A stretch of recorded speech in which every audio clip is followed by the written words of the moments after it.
Guys, ayan. Kinuha ko yung cellphone ng kaibigan. Ayun guys, ito yung pang guys. Ganyan siya pag inilaw. Ayan. Ayan nga pala yung kapatid ko. Kasama ko siya. Siyempre, Ipaprank natin ngayon. Kasi prank niya siya. di niya alam na ginalaw ko to. Yes. Di namin sasabihin ng password guys.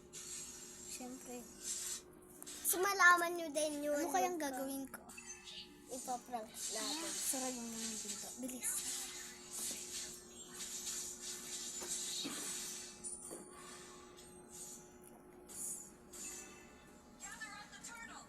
Ano kaya? Iisip lang ako. May naisip ko na bang kalokohan? Wala. Alam ko na. Patay mo ilaw. Papatay niya ilaw, guys. Patay na siya kanya naman. Patay niya. Tinank niya ako yun, second prank.